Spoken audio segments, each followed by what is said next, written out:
ये वो तस्वीर है जब सभी चाहते हैं कि मदद की जाए, मजदूरों की, श्रमिकों की, किसानों की। लोग बढ़ चढ़कर आगे आ रहे हैं, उन्हें खाना दे रहे हैं, पैसे दे रहे हैं। लेकिन एक तस्वीर ये भी है कि उनके साथ ठगी भी हो रही है। गुलशन ग्रोवर हमारे सहयोगी गुरुग्राम से।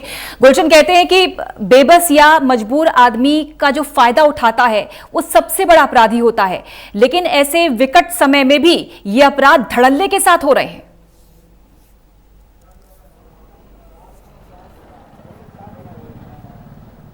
देखिए पूजा, बिल्कुल जिस तरीके से आपने कहा कि बेबस और मजबूर, इस समय वही प्रवासी मजदूर है जो तो एक तो बेबस है कि वो अपने घर नहीं जा पा रहा है, एक मजबूर है कि उसे कुछ खाने को नहीं मिल रहा है। और ऐसी संकट की घड़ी में भी कुछ ऐसे लोग हैं जो अभी भी उनको लूटने की कोशिश कर रहे हैं, क्योंकि वो अपने घर जाने के लिए किसी न किसी साधन को ढूंढते हैं, और ऐसे साधन जो उन्हें घर तक पहुँचा दें।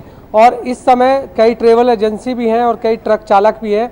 हालांकि उन्हें अपने गंतव्य तक तो पहुंचना ही है, लेकिन इस बीच अगर वो प्रवासी मजदूरों को बैठाते भी हैं तो भी उनसे पैसा वसूलते हैं और बीच रास्ते में ही छोड़ देते हैं। ये इस तरह की गुरुग्राम से एक तस्वीर नहीं है, इससे पहले भी इस तरह की कई तस्वीर सामने आई थी, जिसमें एक ट्रेवल एजेंसी ने एक जो कि प्रवासी मजदूर के नाम पर 2000 रुपये जो है लिए थे, और इस तरह से लगभग 60-70 मजदूर थे और 1,40,000 रुपये लेकर के, और उसके बाद उन्हें उनके घर तक छोड़ने के लिए कहा था। लेकिन जैसे ही ये पुलिस को सूचना मिली तो पुलिस ने उसे धर दबोचा। लेकिन धर दबोचने की तो बात अलग है, लेकिन पूजा, जिस तरीके से ये लगातार लोग जो हैं अभी भी प्रवासी मजदूर को इस तरह से लूटने की कोशिश कर रहे हैं, उनसे पैसा कमाने की कोशिश कर रहे हैं।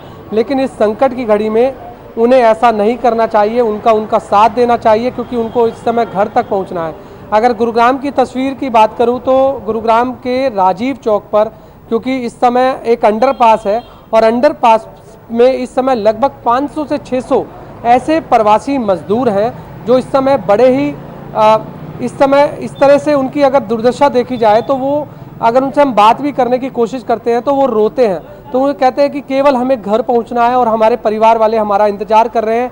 हालांकि हमने अपना रजिस्ट्रेशन भी कराया हुआ है, लेकिन उसके बावजूद भी अभी तक हमें अंदर एंटर नहीं करने दिया जा रहा है, क्योंकि गुरुग्राम के ताऊ देवीलाल स्टेडियम में पहले सारे प्रवासी मजदूर वहां पर इकट्ठे होते हैं और उसके बाद उन्हें गुरुग्राम के रेलवे स्टेशन तक पहुंचाया जाता है। लेकिन इस बीच ऐसे भी प्रवासी मजदूर तमाम इकट्ठे हो जाते हैं, जो कि अंदर ताऊ देवीलाल स्टेडियम फुल हो जाता है। उसके बाद उन्हें कह दिया जाता है कि अब आपको अगले दिन आपका नंबर आएगा। तो अब अगले दिन का नंबर उन्हें पूरी रात जो है उन्हीं सड़कों पर गुजारना होता है, क्योंकि वो अपना मकान जहाँ पर वो किराए पे रहते थे वो भी वो खाली करके आ जाते हैं, और इस बीच उन्हें कोई ऐसा साधन नहीं मिलता है कि वो कहाँ रहे। तो इस बीच पुलिस की हमने देखा कि देर रात पुलिस उन पर लाठियाँ भी भांजती हुई दिखाई दी।